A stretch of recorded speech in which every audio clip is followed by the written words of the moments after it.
Hi, I'm Miss Ball, and today I have some illustrations to show you of some children's books that I think you might recognize. I'm going to show you how to copy an illustration and to make an illustration of your very own, to illustrate maybe a book or a joke that you think is funny. What you'll need to do this project is a piece of paper, a pencil, a pencil with an eraser, some colored pencils, and some markers or anything to add a little bit of color to your illustration. First, we'll take a look at some illustrators that I think you might recognize. What is an illustration? An illustration is a picture that helps to tell a story. An illustration might be a photograph or a painting or a drawing, any kind of picture that helps tell us more about a story. Do any of your books have this special award on them? This award is called the Caldecott Medal, and it is only given out to one illustrator every year. The Caldecott Medal is awarded to the artist of the most distinguished American picture book for children. Each year, up to 6 books can be chosen for this award, called the Caldecott Honor Book. It is given for amazing illustrations. This is a book called Pete the Cat, A Pet for Pete, written by James Dean. And I'm going to show you how I think James Dean might have made the illustrations for this book. I think James Dean made these illustrations by painting, but I'm going to show you how to copy a drawing of Goldie.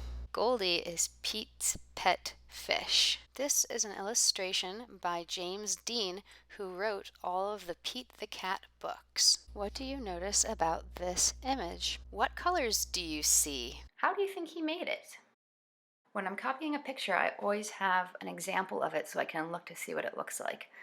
This is how I want to hold my pencil with these 3 fingers.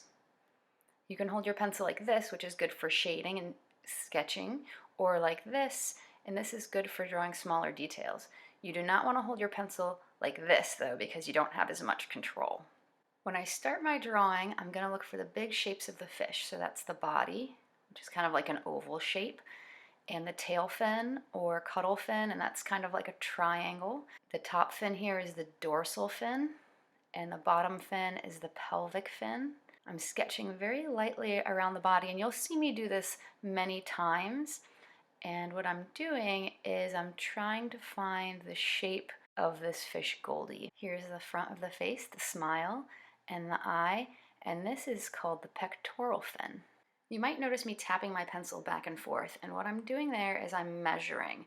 I'm looking at my picture and I'm seeing how much space is between the fins, how much space is between the tail and the edge of the fishbowl. I'm doing something I call bouncing eye. And you can't see my face, but what I'm doing is I'm looking very quickly back and forth from what I'm drawing to my picture on that phone. Why is this drawing so light? You might wonder. And the reason I made it so light is because light lines are easy to erase. So I'm making a lot of lines here that I don't really want. You might not actually be able to see them if it's too light, but if I want to erase them later, that's going to make it a lot easier. You might also notice that I'm sketching over and over around the same shapes. I'm going back and forth. And the reason I'm doing that is because I'm trying to copy this picture and I want the lines to be in the right place. And it's hard to get it right the very first time. If I sketch over and over, that gives me lots of chances or lots of tries to put the lines in the right place and make them look like James Dean's illustration of Goldie. This way of drawing is called gesture drawing, and it lays out the plan for my finished drawing, and it's probably the most important part of the drawing because I'm figuring out where everything is going to go and making sure everything is the right size. You can see me here erasing a lot of the lines that are in the wrong place, or there were too many lines, and I'm going around and fixing the shape of the fish, and I'm darkening some of the lines.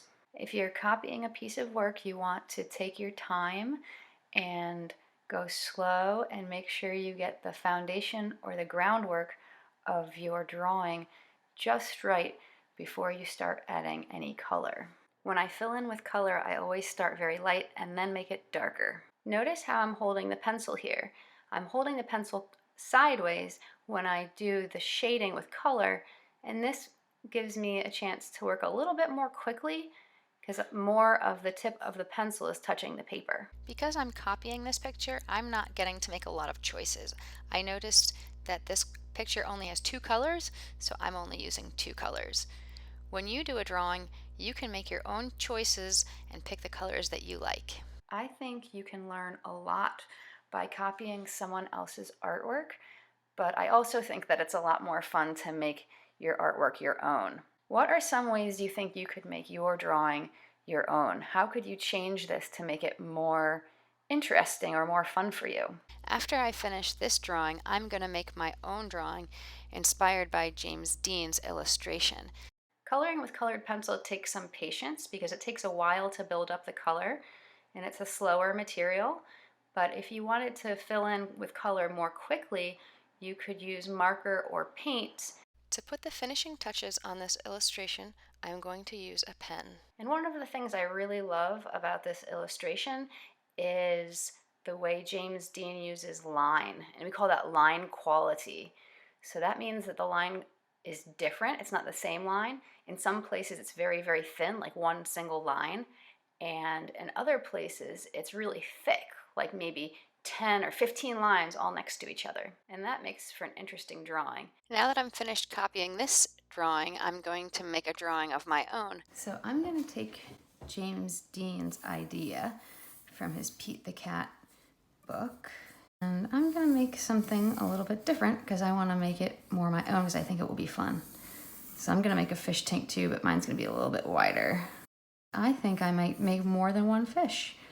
Maybe I'll have a fish here and a fish here, and then maybe they're going to be looking at each other, and they're going to have fish lips because they're going to be funny fish. What makes a drawing and an illustration different is that an illustration will help to tell a story. I think my fish are going to illustrate a joke. So these two are looking at each other, and I am going to give my fish gills and scales. So I'm using my gesture line to add a little bit more detail to my fish tank. So I'm putting in a castle with a drawbridge so the fish could swim through it. And the castle also has a little tower. I'm adding a little bit more detail than the drawing that James Dean made. So my fish have a little bit more to look at in their fish tank. Since I'm not copying this picture, I'm not bouncing my eye back and forth from any image. I am taking my time though to make sure everything is in the right place. In my illustration, I'm going to be using colored pencil, marker, and a black pen. Right now I'm thinking about what is this image going to be illustrating? What story is it going to tell? I think it will tell a joke, and I think that joke will be one fish saying something funny to the other fish. The fish on the left will be asking, "Will you be my gill friend?" And the other fish will be saying, "Sorry, I'm in love with salmon else." In this final stage, I'm starting to add some dark shadows on the fish's bodies and also under the fish. This will make them stand out. The very last thing I'm going to do with this illustration is make the speech bubbles so you can see what the fish are saying to each other. And I made those on separate pieces of paper and cut them out and glued them to the illustration. I hope you enjoyed looking at some illustrations with me, seeing how you could copy an illustration, and seeing how you might make an illustration of your own. If you do this project at home, please consider putting it up on Padlet so everyone in our school can see. Or if you'd like, you can email me because of course I would love to see your work. I miss you very much and I hope to see you soon. Bye.